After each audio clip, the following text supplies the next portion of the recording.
शिलांग हिंसा पर भड़का असम का गुस्सा, अब बर्दाश्त नहीं करेगी जनता।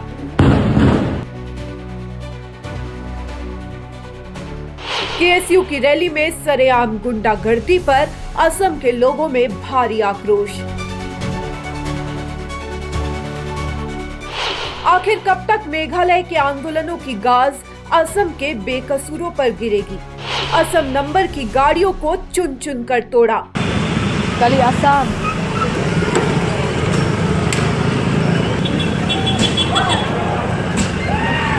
जान बचाकर वादियों से भागे असम के पर्यटक।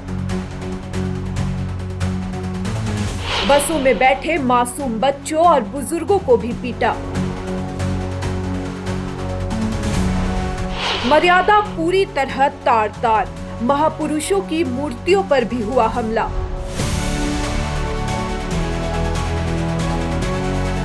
सुभाष चंद्र बोस और स्वामी विवेकानंद की मूर्ति को भी उपद्रवियों ने तोड़ा।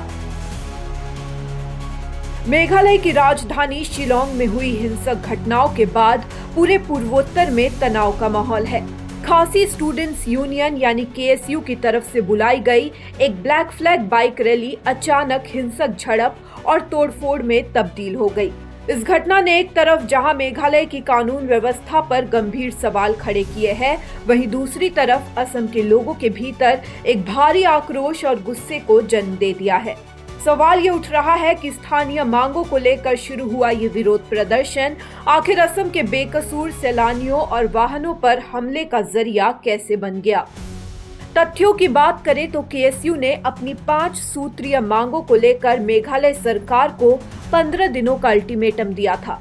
इन मांगों में इनर लाइन परमिट लागू करना, मेघालय निवासी सुरक्षा और सुरक्षा अधिनियम MRSA को अपडेट करना और एक प्रस्तावित सीमेंट प्लांट की जन सुनवाई को रद्द करना शामिल था।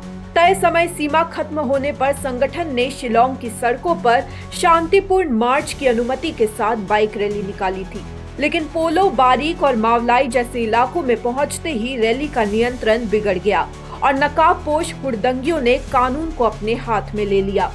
इस हिंसा की सबसे बड़ी मार असम से गए वाहनों और आम नागरिकों पर पड़ी, जिसे लेकर असम में भारी नाराजगी है।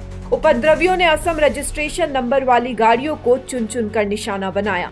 आधिकारिक रिपोर्टों के अनुसार करीब 31 से ज्यादा वाहनों को क्षतिग्रस्त किया गया है, जिनमें असम के पर्यटकों की कारें, कमर्शियल बसें और सरकारी विभाग की गाड़ियां भी शामिल थी। असम के लोगों में इस बात को लेकर बेहद गुस्सा है कि गाड़ियों पर पत्थरों की बौछार की गई और यहां तक कि बसों में बैठे मासूम बच्चों और बुजुर्गों तक को खौफ के साए में भागना पड़ा। इसके साथ ही आरआर कॉलोनी में देश के महापुरुषों नेताजी सुभाष चंद्र बोस और स्वामी विवेकानंद की मूर्तियों को पहुंचाया गया नुकसान असम की जनता के गुस्से को और ज्यादा बढ़ा रहा है। तनाव बढ़ता देख पुलिस और प्रशासन ने कड़ा रुख अपनाया है। बुधवार की आधी रात को पुलिस ने बड़ी कार्रवाई करते हुए केएसयू के अध्यक्ष रेमंड खारजाना, उपाध्यक्ष पिन कमेनलांग सनमियत और महासचिव रुबेन नाजियार को गिरफ्तार कर लिया।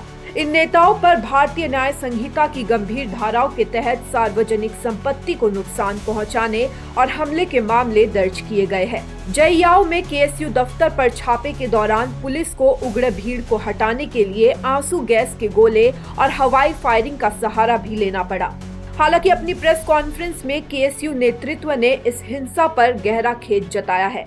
उनका दावा है कि कुछ असामाजिक तत्वों ने उनके आंदोलन को बदनाम करने और छवि बिगाड़ने के इरादे से इस रैली में घुसपैठ की। भले ही संगठन इसे बाहरी तत्वों की साजिश बता रहा हो, लेकिन असम के मोटर व्हीकल वर्कर्स यूनियनों और आम जनता की मांग बिल्कुल साफ है। उन्हें सुरक्षा का ठोस भरोसा चाहिए। असम के संगठनों ने चेतावनी दी है कि दोनों राज्यों के बीच पर्यटन और व्यापार तभी सुचारू रूप से चल सकता है जब सुरक्षा व्यवस्था पुख्ता हो। फिलहाल शिलांग में भारी पुलिस बल तैनात है और शहर में एक तनावपूर्ण शांति बनी हुई है। News desk report, such the reality.